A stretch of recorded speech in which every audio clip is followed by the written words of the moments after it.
अगर आपका भाई प्रधानमंत्री होता तो क्या आप पतंग बेच रहे होते या फिर पेट्रोल पंप पर अटेंडेंट या किसी गौशाला में हेल्पर होते? अगर आपका बेटा प्रधानमंत्री होता तो क्या आप लाइन में पैसे लेने के लिए खड़ी होती? जरा सोचिए। मैं विक्रम बजाज फिर एक बार लेकर आया हूं खबरों के पीछे का रिसर्च और सच। इस देश में परिवार में एक बंदा पॉलिटिक्स में जाए तो परिवार में दूर दूर तक सारे के सारे पैसों के ढेर में खेलते हैं। तभी आज हमारे पास हैं एक ऐसे नेता जो देश की सियासत की सबसे ऊंची कुर्सी पर बैठे हैं, लेकिन उनका परिवार कैसी आम जिंदगी जी रहा है। नरेंद्र मोदी के बड़े भाई सोम भाई मोदी खुद तो मानते हैं कि वो नरेंद्र मोदी के भाई हैं, पर उन्हें पता है कि प्रधानमंत्री के लिए सिर्फ 125 करोड़ देशवासियों में से एक है। छोटे भाई पंकज भाई गुजरात सरकार के माहिती विभाग में साधारण सी नौकरी करते हैं। दूसरे बड़े भाई अमृत भाई एक प्राइवेट कंपनी में फिटर के तौर पर रिटायर हुए हैं। आज भी उनके परिवार में से किसी ने एरोप्लेन अंदर से नहीं देखा। मोदी जी के दूसरे छोटे भाई प्रहलाद मोदी एक फेयर प्राइस शॉप चलाते हैं। उनकी 95 साल की माताजी नोटबंदी के बाद पैसे निकालने के लिए खुद लाइन में खड़ी दिखी थी।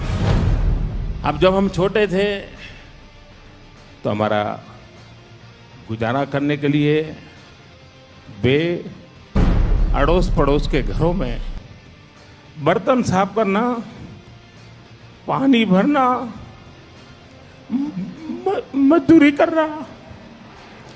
आप कल्पना कर सकते हैं कि एक मां ने कितना कष्ट उठाया होगा।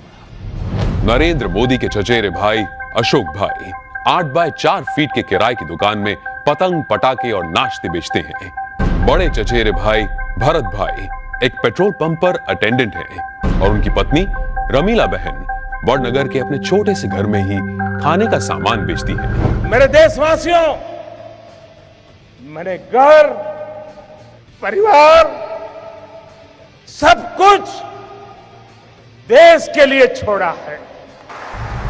तीसरे चचेरे भाई चंद्रकांत एक गौशाला में बतौर हेल्पर काम करते हैं। चौथे चचेरे भाई अरविंद भाई एक स्क्रैप डीलर हैं, जबकि 5वें चचेरे भाई भोगीलाल ग्रोसरी शॉप चलाते हैं। चाचा कांतीलाल और जयंतीलाल रिटायर्ड टीचर्स हैं। जयंतीलाल की बेटी लीना की शादी एक बस कंडक्टर से हुई है।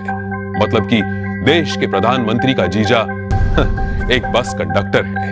अरे हम तो फकीर आदमी हैं, झोला लेके चल पड़ेंगे जी। परिवार को मोदी जी पर बड़ा गर्व महसूस होता है, लेकिन उन्होंने इस बात का कभी गलत इस्तेमाल नहीं किया।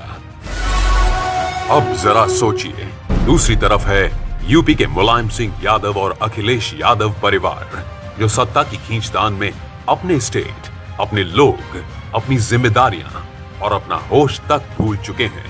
गांधी परिवार जिसने अपने परिवारवाद से कितना बड़ा पॉलिटिकल एम्पायर खड़ा किया, और बिहार के लालू प्रसाद भी अरबों खरबों के घोटाले कर अपने खानदान को माला माल करते आए हैं। कश्मीर में भी लोगों का जो होना हो वो हो, लेकिन अब्दुल्ला परिवार के ऐशो आराम में कोई कमी नहीं आई। अब जरा सोचिए, नरेंद्र मोदी ऐसे कैसे प्रधानमंत्री हैं जो इतने बड़े पद पर होने के बावजूद अपने परिवार के लिए कुछ नहीं करते हैं? क्यों? जवाब साफ है, ये 25-50 लोग नहीं बल्कि 125 करोड़ भारतीय ही उनका परिवार है। 125 करोड़ देशवासियों में एक मोदी होगा, उससे ज्यादा कुछ नहीं हो। अपने आप को पूरी तरह खपा दूं, आहूत कर दूं, तो उससे बड़ा जीवन का आनंद क्या होगा? जरा सोचिए, क्या देश को ऐसा निस्वार्थ प्रधानमंत्री कभी मिला है या तो कभी मिलेगा? ये जरा सोचिए।